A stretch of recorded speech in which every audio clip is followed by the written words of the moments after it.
This is Gail with Miss Clue, and we are very excited to be here with Lani Minella, who is joining our team for the upcoming Trials of Salem mystery adventure.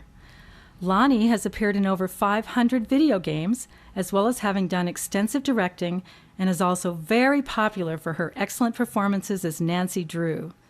Hello, Lani. How are you today? I'm feeling very first-person adventure-y. How are you? I'm feeling fine. I think that's a good answer to that. I'm feeling fine too, Lani. Okay, well, I guess we have some questions for you that we think people would like to know about you.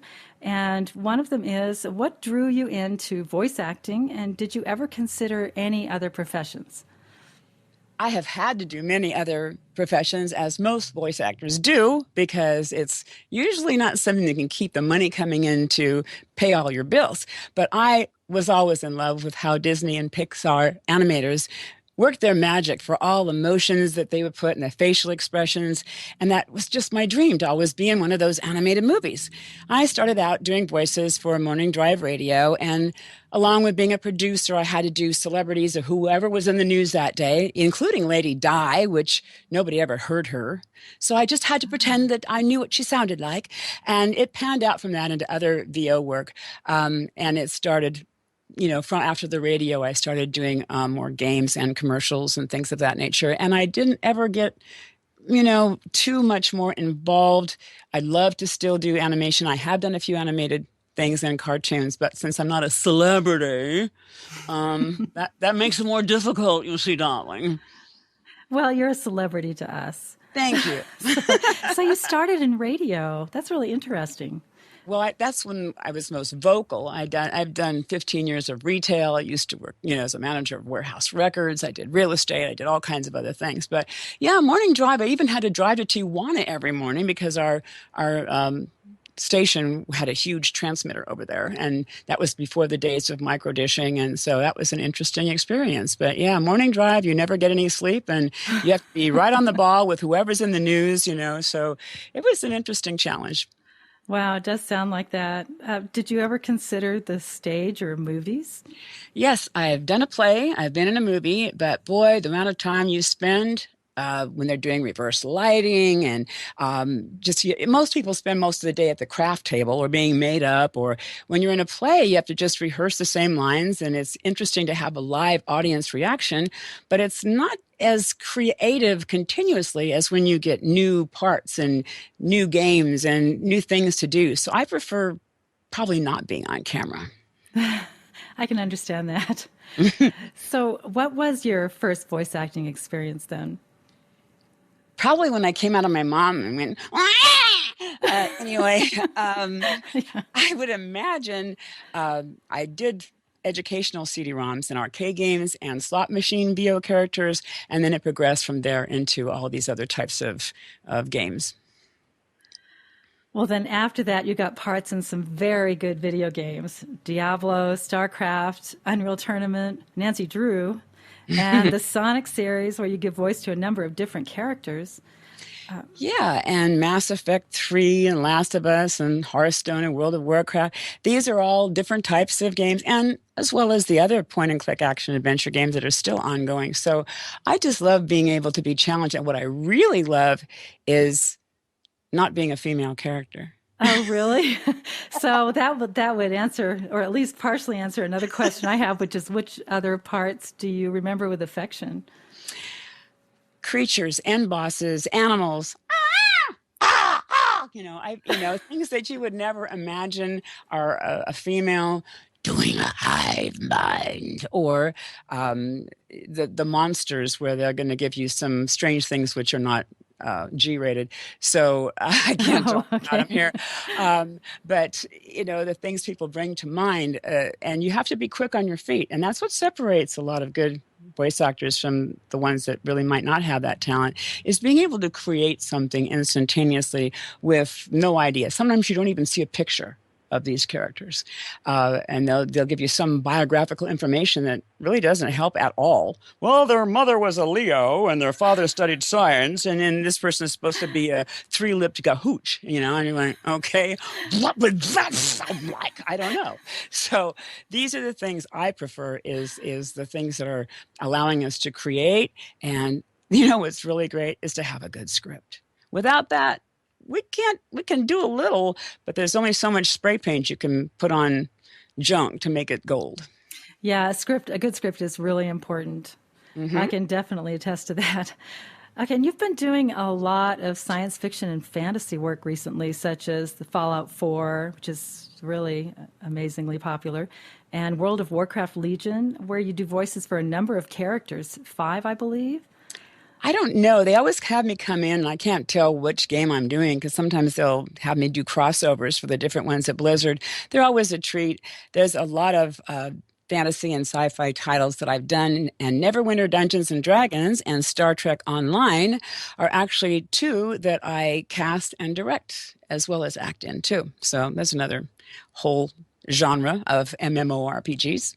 Wow, that's true. That's a lot of work. So you just do it all and look at the industry from a number of different viewpoints then. Yeah, sometimes good, sometimes weird. But yeah, definitely.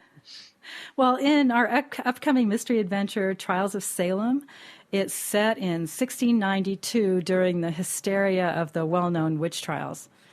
And from the wealth of experience you've had in so many video game genres, there must have been a few that would have given you some ideas to make yourself comfortable during the trying times of 1692. So do you think you could manage, could you look after yourself if you were stranded back in that time? I was actually born in 1692. I've read a lot of Anne Rice's novels, including The Witching Hour. A good friend of mine is a Wiccan, and most people don't realize that the word Wicca, which became wizard, generally meant having wisdom, and a witch was a seer, a knower, an averter of evil, and it only took on a negative meaning with Christianity that taught that all the gods of heathen were devils! Away with you! Get them! Ah! That kind of stuff. So we have to to kind of rethink, but yeah, it's always fun, and Halloween is my favorite holiday. Oh, it's ours too. We always do a lot for Halloween. So what would you imagine a witch sounding like? Well, a lot of people have that. I'll get you and your little dog. But most witches sounded like normal people, and they were normal people. But the stereotype, the June parade, Broomhilda sounded kind of like that. And a lot of people like to make them evil, wicked, mean, and bad, and nasty. Yes, that's very true. Well, it strikes me you're pretty good at adapting to any situation.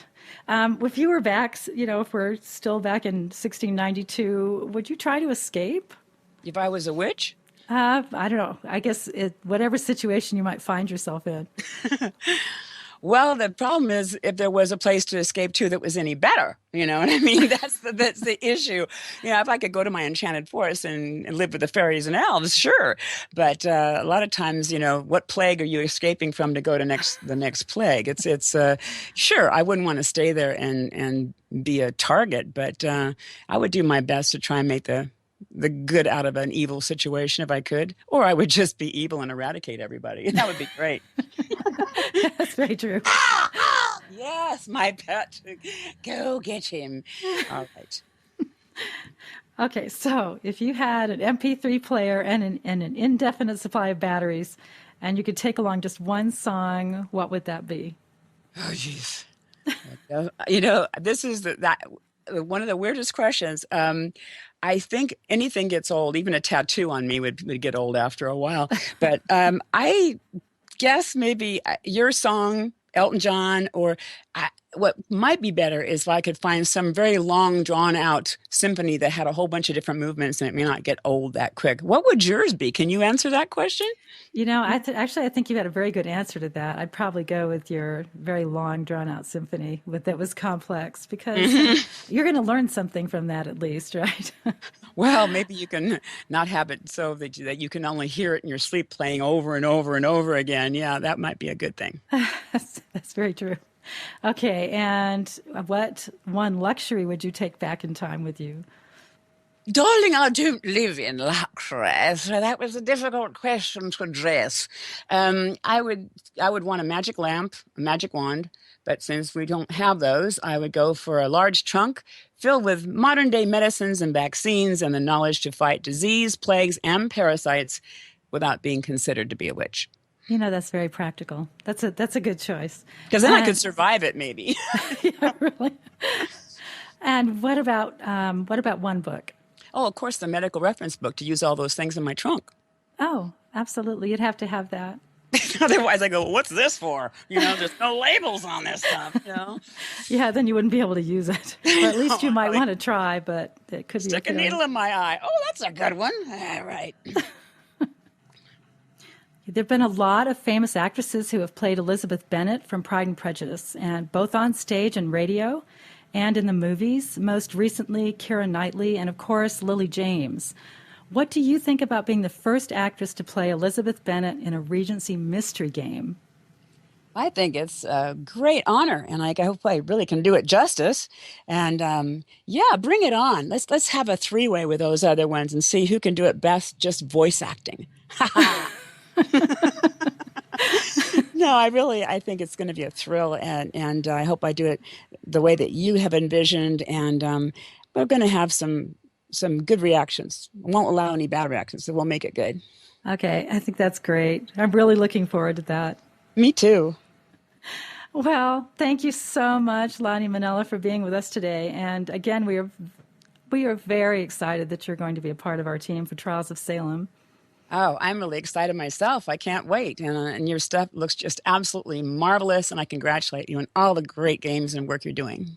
Well, thank you very much. I will definitely pass that on to everyone. And I guess we can. Hi, everybody. Yes. Hi, good to see y'all again. I missed you.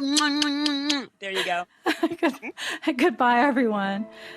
And Bye. bye.